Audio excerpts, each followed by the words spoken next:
Hello and welcome back to the Darth Magog channel. I'm your host, the Dark Lord of the Apostates, Darth Magog. Jehovah's Witnesses are a small religion that likes to make a lot of big claims. They claim that their teachings are exclusively from the Bible. They claim that God's thinking never changes. They claim that they're God's one and only true channel. That, I think, would seem to be quite presumptuous. Well, usually they do. But anyway, with all these claims, it's surprising to see how much the religion has changed over the years.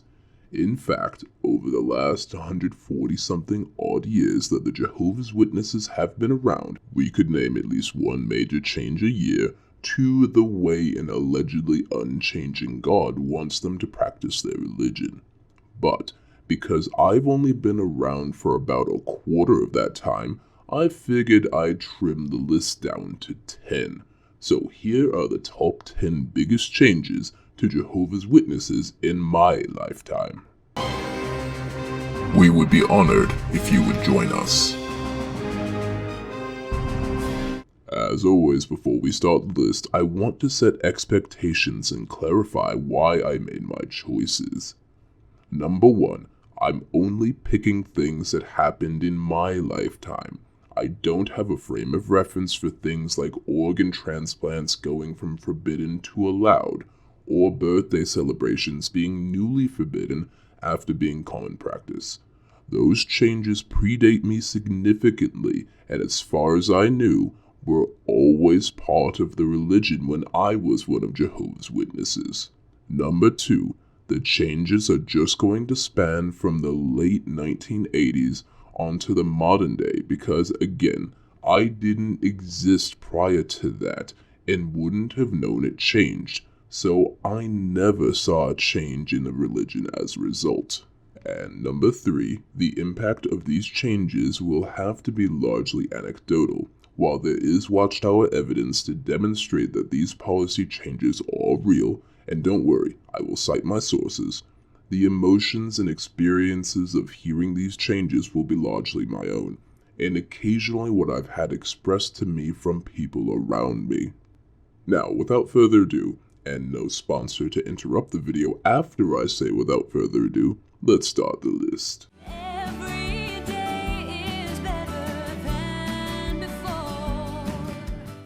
Weird one, I know, but would you believe that the Watchtower Bible and Tract Society used to charge for the Awake magazine and the Watchtower? Yes, Jehovah's Witnesses didn't just come to your house on Saturday and Sunday mornings to annoy you and change your religion. They were also trying to turn a profit. Prior to 1990, Jehovah's Witnesses went door to door selling copies of the Watchtower and Awake. And this wasn't a fringe thing that happened. There were even sales pitches outlined in Jehovah's Witness literature. The 1982 Kingdom Ministry outlines a sales pitch for a copy of both the Watchtower and Awake magazine for 30 cents. That's not very much, roughly $1 for the two magazines in today's dollars, but those issues were a lot thicker back then. The practice started back in 1879 when Zion's Watchtower was first printed and lasted until early 1990. In February of 1990, the literature was now being provided to households free of charge, or more accurately, on a voluntary donation basis without a specific dollar amount in mind. The May 1990 Kingdom Ministry corrected the sales pitch as a result. This was a big change in the funding for the printing, as prior to that, witnesses paid for their literature and then passed the cost on to the householder, while also using some of the supply for themselves. The reason it had to change was because of a 1988 court case following televangelist Jimmy Swaggart, where religious literature sales were now subject to taxation. The Watchtower Corporation even filed a case in support of Swaggart, since the fallout caused negative impact on Jehovah's Witnesses, mostly because in the state of California, they'd need permits to even go door to door, in addition to being subject to the tax. The Watchtower and their child religion, Jehovah's Witnesses, identified the new legislation as a burden before shifting their practices anyway. I kept this low on the list because while I was around for it, I was a baby, so it really didn't impact me much. My parents were the ones buying and selling the literature door to door anyway. I was just tagging along in the buggy. Not that I had a choice, because JW kids don't get those sorts of freedoms. Regardless, it's a big enough change to make number 10 on our list. Every day is better than before. The 9th spot on our list is a boring one on the face of it, but surprisingly actually led to a combination of relief and heartache for yours truly when he was still a witness. The congregation book study was, well, to be honest, it was just another meeting that we had to attend when I was one of Jehovah's Witnesses. It was a smaller meeting that occurred early in the week, Monday for our congregation, where a smaller group of Jehovah's Witnesses gathered to review Watchtower's Bible-based literature, specifically the books that they wrote about the Bible. Unlike most meetings, which were usually held in the Kingdom Hall, the Jehovah's Witness equivalent to a church, the book study was usually conducted in an elder's house. Groups were limited to about 5 or 10 families, so you ended up with groups of about 20 or 30 people at a home. We only studied books like these published by the Watchtower Bible and Tract Society, which was the publishing company run exclusively by Jehovah's Witnesses. Definitely no conflict of interest there, but that's beside the point. Besides having to purchase the books that were $1 to $3 a piece, at least before 1990, there were other reasons to have the congregation book study. The 1978 Kingdom Ministry cites that the book study was an easy way to organize field service groups. That is, groups of Jehovah's Witnesses that go door to door preaching in their neighborhood.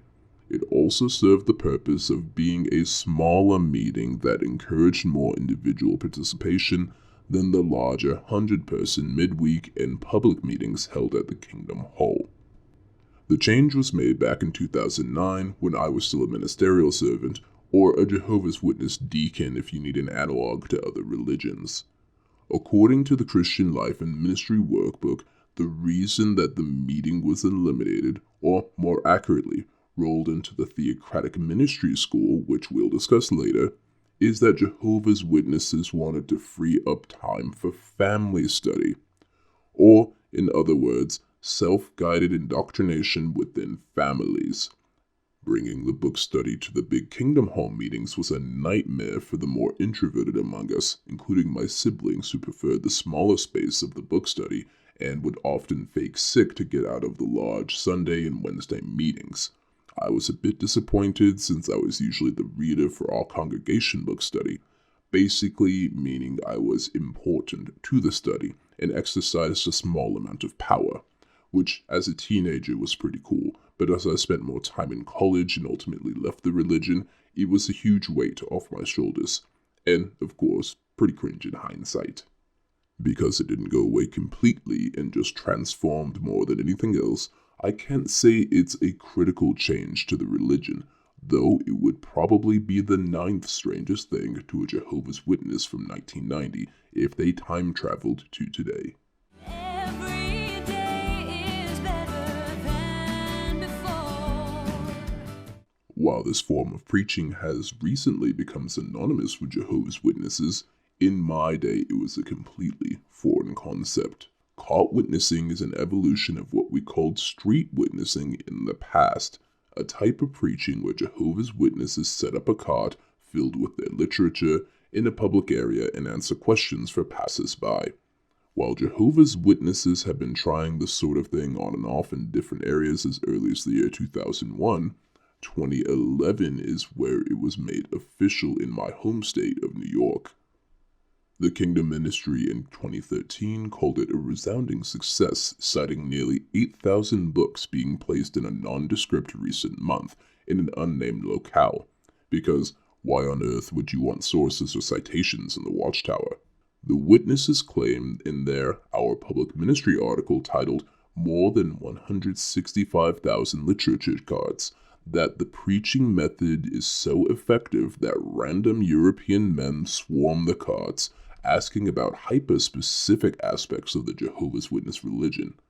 Oh, Also that it serves as a great alternative to people who aren't home when the witnesses come, despite being interested apparently, because I guess they don't set appointments anywhere but the United States. Certainly not a suspect claim, but I digress. I was on my way out the door at that point in my career as a Jehovah's Witness, as I'd gone pretty cold turkey after a conflict with the head elder and his wife in my congregation, so I never worked the cart myself, though I did see some members of my congregation from time to time visiting my college campus with books between classes.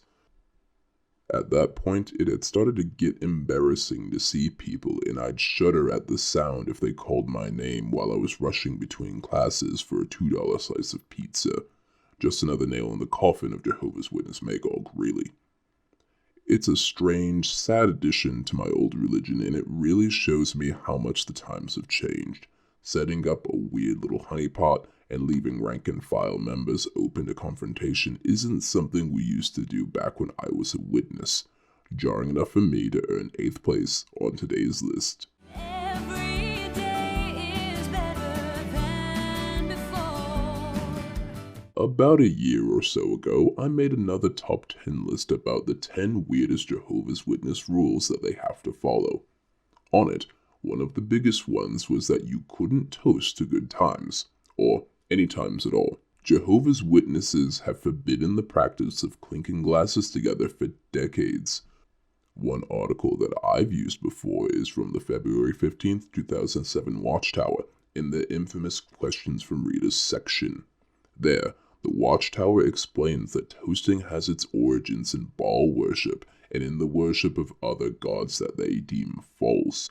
Specific focus on the Roman and Greek pantheons. Jehovah's Witnesses kept this practice for years and repeatedly brought it up in the literature. Page 144 of the Keep Yourselves in God's Love book adds toasting to the list right alongside Christmas, another notorious Jehovah's Witness prohibition. The section is specifically in a chapter about celebrations and religious customs that displease Jehovah God, so they're pretty serious about that. Any Jehovah's Witness kid knows that displeasing God is tantamount to treason in the religion and can get you pretty severely punished, or worse. Or at least they used to know that until the 2025 Governing Body Update number 4, where, of course, our favorite governing body member, Stephen Lett, dropped some fresh new Bible truths about toasting explicitly. For years, Jehovah's Witnesses have avoided this practice because it may have had origins in false religion. However, now, in most places, toasting or clinking glasses no longer has any religious association. It is viewed simply as a friendly custom. Therefore, after prayerful consideration, the governing body has concluded that there is no need to make a rule regarding toasting and clinking glasses. Lett and his governing buddies offer the reasoning that if there isn't a specific prohibition on something in the Bible, like toasting for example, then a witness would be free to use their, quote, Bible-based conscience to make an informed decision. Even though there isn't specific guidance on smoking, birthdays, martial arts, or even buying things at a yard sale, Jehovah's Witnesses still maintain prohibitions on those things. That said, toasting very comfortably made its way into the clear. I was long gone from Jehovah's Witnesses when they made this announcement this year, but I'm personally still pretty offended. I remember getting a really, let's call it a stern talking to, when I was a young boy and wanted to clink juice glasses together because I'd seen it done in celebration on a TV show. And now, well, apparently that talking to wasn't actually necessary. Mildly upsetting, but still not the biggest change I've seen in my lifetime. So we'll put this change into slot 7. Every day is better than before. Our 6th place change is another housekeeping thing that probably won't mean much to outsiders looking in, but will probably bother ex-Jehovah's Witnesses that haven't looked into the organization for some time. and that change is the elimination, or rather transformation, of the Theocratic Ministry School. For the uninitiated, the Theocratic Ministry School, or TMS for short, was a midweek meeting conducted at the Kingdom Hall of Jehovah's Witnesses.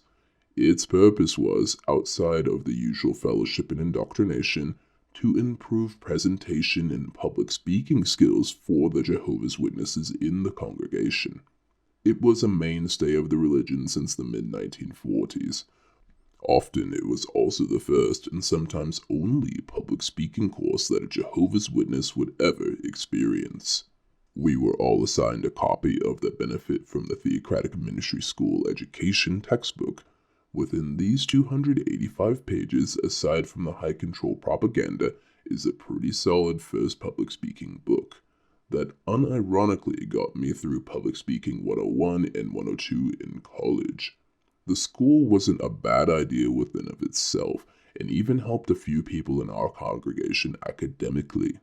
I remember one of my fellow ministerial servants, an otherwise illiterate 50-something-year-old man, had learned to read with the help of our local elders for his TMS parts. And I do have to admit, that is pretty cool. So, points there. The book offered guidance on staying natural, how to integrate citations into speech, word choice, and even being limited to certain materials while speaking.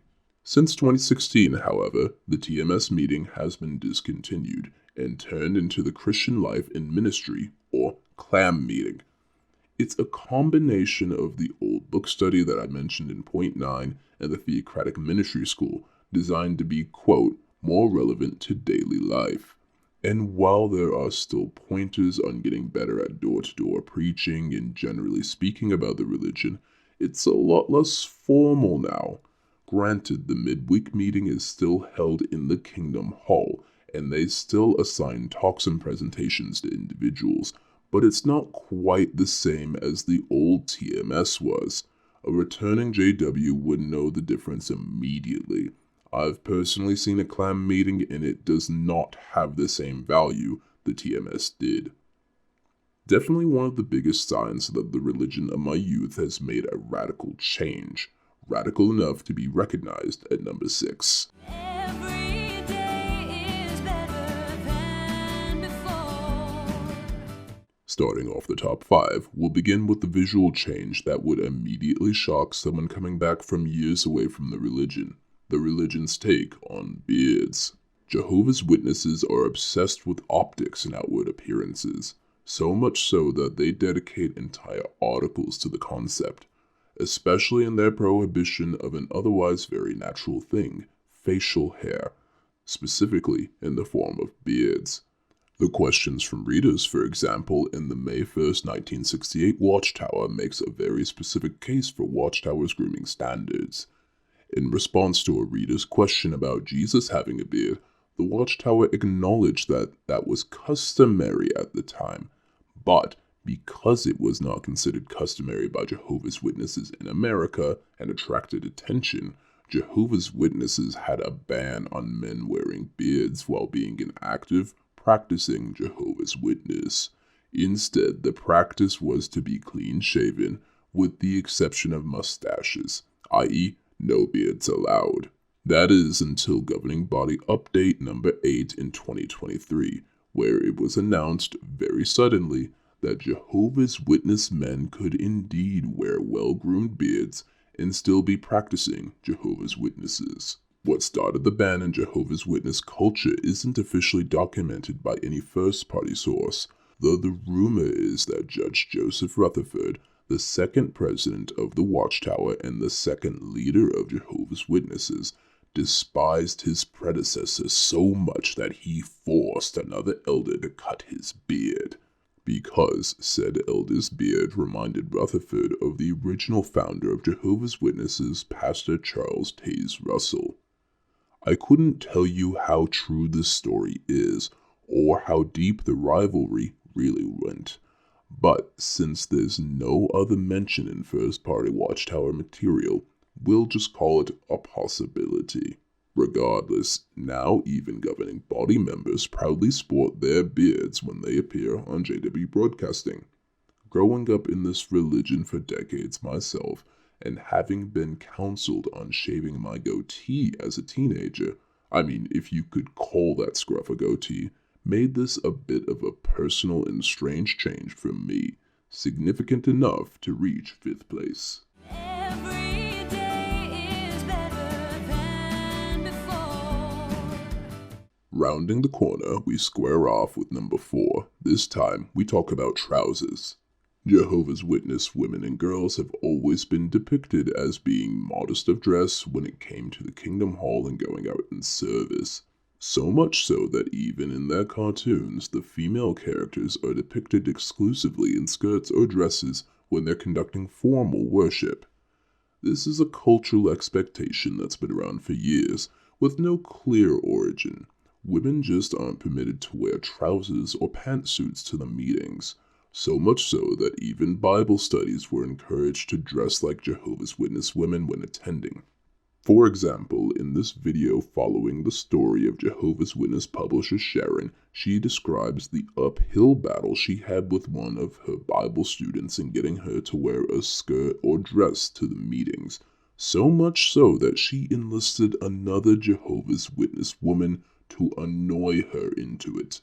It took about a year of gently showing pictures, reviewing the Bible principles, but eventually she did get the point. One of the weekends that she was staying over, I went into her room and on her bed, neatly laid out, was a skirt and top, ready for the meeting. This was 2021. Last year, in 2024's Governing Body Update number 2, the newly bearded Mark Sanderson proudly announced that Jehovah's Witness women could, in fact, wear slacks to the meetings. The governing body has decided that sisters may choose to wear slacks when participating in the ministry and when attending Christian meetings, assemblies, and conventions. Suddenly, JW women the world over broke out into can-can lines in their smart new pantsuits in celebration, despite there not being a biblical principle about it. The speculation online ranges as to why the prohibition lasted as long as it did, with most of the reasoning being similar to the beard prohibition, though a fair amount also extended to the perceived misogynistic and chauvinistic nature of the Watchtower. While I can't formally cite a source that demonstrates this, I do agree with the sentiment that the Jehovah's Witness organization is inherently sexist, and the ban on women wearing pants was likely an extension of those attitudes. Once again, this policy change is long after this XJW's tenure with the group, but it's certainly something I would notice if I returned to the Kingdom Hall hoping to find my old religion in there. Every day is better than before. Taking the bronze medal in our list of big Jehovah's Witness changes is another cultural change. Well, it's also a theological change. It's speaking to disfellowshipped members. For those of you unaware, disfellowshipping is a process akin to excommunication in Catholicism. Basically, if a Jehovah's Witness breaks the rules of the Jehovah's Witness religion, no matter what it is, and they're determined to be unrepentant, or in other words, insufficiently sorry, then they're removed from the Jehovah's Witness religion, stripped of all rank and privilege within the group. Additionally, Jehovah's Witnesses are outright required to, with the exception of the nuclear family living in the home, entirely ignore or shun the individual, and even then, in the nuclear family, the shunned individual can't be included in social or spiritual activities. The Keep Yourselves in God's Love book even has a section of the appendix titled How to Treat a Disfellowshipped Person that's still up for Jehovah's Witnesses to read on JW.Borg, the official website of Jehovah's Witnesses. The third paragraph outlines that strict avoidance is indeed necessary and even cites a 1981 Watchtower article that reinforces the idea. Odd that a Watchtower publication would reference another Watchtower publication, but to me that just proves that this is all man-made internal ideas. That said, everything changed in the second 2024 Governing Body Update, where Mark Sanderson proudly announced that Jehovah's Witnesses are now, after 70-odd years of being forbidden to do so, permitted to say a greeting to this fellowship people specifically at the Kingdom Hall. It's not much, but it's better than looking through people like they don't exist, as the previous arrangement outlined. While I'm not, to my knowledge, formally disfellowshipped in any way, this one still made me feel a way. I'm not sure if any of you have watched my personal story, but in that I outlined how I participated in the disfellowshipping arrangement a few times myself. Once to an older gentleman that was a stranger to me, and once to one of my closest Jehovah's Witness friends and classmates. Specifically because when he and I were around 15 or 16 years old, he had an age-appropriate girlfriend. That was enough to have all of his friends and family, all of whom were Jehovah's Witnesses, myself included, pretend he didn't exist. All while his parents still dragged him to JW meetings, conventions, and assemblies, just to stand in shadow while he was ignored. Seeing this update and knowing that I could have at least acknowledged my friend instead of turning away from him like the Jehovah-fearing coward I was, bothers me on a number of different levels that I'd need an hour to unpack on video. Given how closely this was enforced and how even high-profile Jehovah's Witnesses, like Raymond France, a former governing body member, also suffered under this provision, it's bizarre at the least to see this change being made. Bizarre and harmful enough to be the third biggest change in my lifetime to Jehovah's Witnesses. Every day is better than before. I'm sorry, but this one is a doctrinal change. I know these are dense, but I'll abridge it as best I can. And I wouldn't do it if it didn't fundamentally change the very core of Jehovah's Witness theology. The specific doctrine I'm referencing is the generation that will not pass away. Let me offer some context first. So Jehovah's Witnesses, as a spin-off of Christianity, have their own interpretation of doctrine. Basically, as they understand things, we're living in what they call the last days of the end that started in the year 1914, meaning that the end of the world is coming very soon. In this world-ending scenario that the Jehovah's Witnesses called Armageddon, all of the world governments and non-Jehovah's Witnesses will be destroyed, along with Satan the devil and his demon army. Then Jesus Christ, who was resurrected as an immortal spirit being known as Michael the Archangel, will rule over the earth along with 144,000 of his followers that are called anointed Jehovah's Witnesses. The remaining Jehovah's Witnesses, known as the other sheep, get to live in a perfect tropical paradise earth with forever young, healthy, unaging bodies for all eternity. That's the basics behind the belief system. Now, Jehovah's Witnesses have been so certain of this prophecy, they tied it to another statement that Jesus made in the book of Matthew in chapter 24, verse 34. This is where Jesus' students were asking him how things would be at the end of the world. And Jesus had described wars and plagues, so on and so forth. Then he declared with his new light that this generation will by no means pass away until all these things occur. Jehovah's Witnesses clarify this in the 1984 Watchtower article, appropriately titled 1914, The Generation That Will Not Pass Away. There, we read that Jehovah's Witnesses see the generation of 1914, who were around for World War I and were present for Jesus' invisible return as king, long story, as the generation that will not pass away. And so the timer was set. The world would end before the last person in that generation died. Now, sadly for Jehovah's Witnesses and the families of those people, 1914 was a long time ago by human standards. The youngest babies in 1914 would be over 110 years old today as of this recording. And while people are still living longer thanks to modern medicine and improved living conditions, it's still a very small percentage of the population who live to over 100 years old. So Jehovah's Witnesses, realizing that their doomsday clock was ticking down, and also realizing that it may just be a dud, something had to be done. Enter governing body member David Splain. Splain, who coincidentally is one of the mythical 144,000 anointed Jehovah's Witnesses, had a really specific talk with a whiteboard during his 2014 JW broadcasting that introduced the concept to the wider world.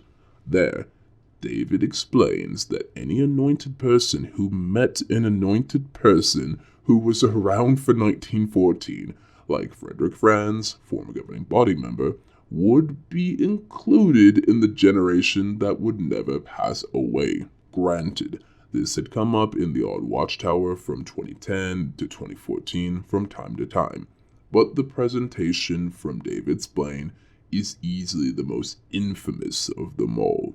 This is such a bizarre teaching that when I explained it to my own mother a few years ago, she sat and stared at me for 3 minutes before asking a follow-up question. It also hadn't occurred to her when I told her this 2 years ago that everyone in that generation would be pushing 109 and there was no sign of the Great Tribulation. It was such a key teaching in the religion because it set the urgency. No time for college, we need to preach. Don't go for a promotion at work, we need to preach. Sometimes it was, don't bother getting married or having children, we need to preach. And yet, this prophecy joined a pile of dead prophetic dates from the Watchtower Bible and Tract Society, all the while even confusing fully active Jehovah's Witnesses, if anecdotal evidence from Reddit is to be believed. Dense, frustrating, and convoluted as it may be, this teaching hacks at the core of what it is to be a Jehovah's Witness, and is, of course, a perfect runner-up. Every day is better than before. And the number one biggest change to the Jehovah's Witness religion in my lifetime is the addition of JW broadcasting and of course the website JW.Borg itself. Now, there will probably be some of you among the audience that have always thought of Jehovah's Witnesses as having a pretty solid online footprint. But back in my day, Jehovah's Witnesses were online a little differently. See, my JW.Borg didn't look like this. It looked like this. Like this, not like this. This one, not that one. And Watchtower.org wasn't much of a website. We didn't have mobile internet access as it was prohibitively expensive, so all meetings were conducted in person with physically printed books. We carried all of our books with us to meetings. The Daniel's Prophecy book, the Revelation Climax book, every Watchtower we could manage, Daniel's songbooks, the Old New World Translation, Reasoning from the Scriptures, the Theocratic Ministry School book, and a few other reference books that escape me right now. But all that changed with the launching of JW.Borg in 2012. There, materials like videos and magazine articles were all digitized. No longer did you need the old Watchtower library CDs, nor were you waiting for the conventions to get special VHS presentations of the Noah story. JW.Borg delivered all of the Jehovah's Witness indoctrination, or as they prefer to call it, spiritual food, right to your home computer or smartphone. And of course, in addition to the access to video presentations and reference material, Jehovah's Witnesses saw it fit to add one more thing.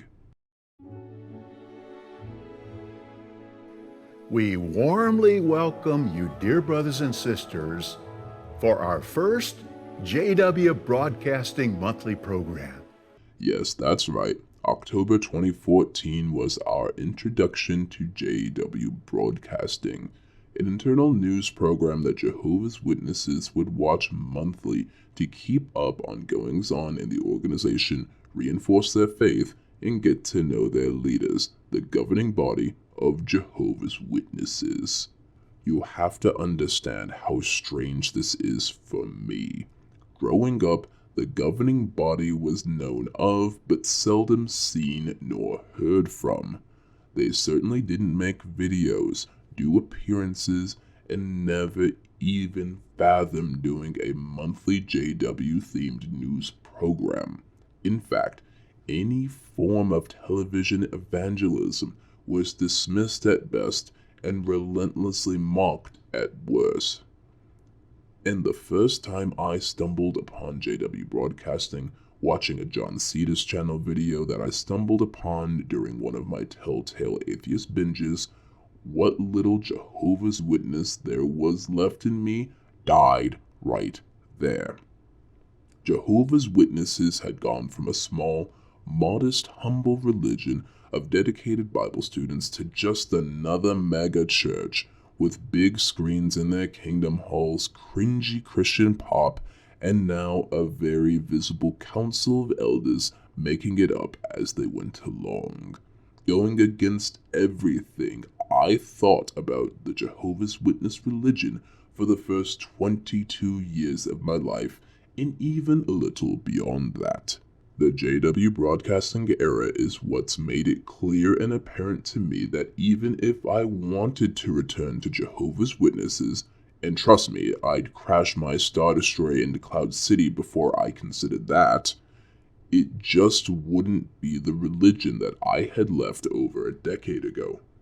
The ritual would be different, the expectations would have changed, and frankly, I just wouldn't fit in anymore now that every congregation was basically an iPad religion. With all these factors considered, with new light of my own, I declare the rise of JW Broadcasting on JW.Borg the biggest and most jarring change to the Jehovah's Witness religion in my lifetime. And that's all I have for you today, XJW agents, regarding what I found to be the biggest changes to my form of religion. But what do you think? Have I nailed all the biggest changes, or are there some that I missed that we could use in a future list? Whatever your thoughts may be, I'd love to read them in the comments down below. And it would be an honor if you would join us for future videos. Remember, agents, the elders may be watching you, but Darth Magog is watching the Watchtower. Thank you.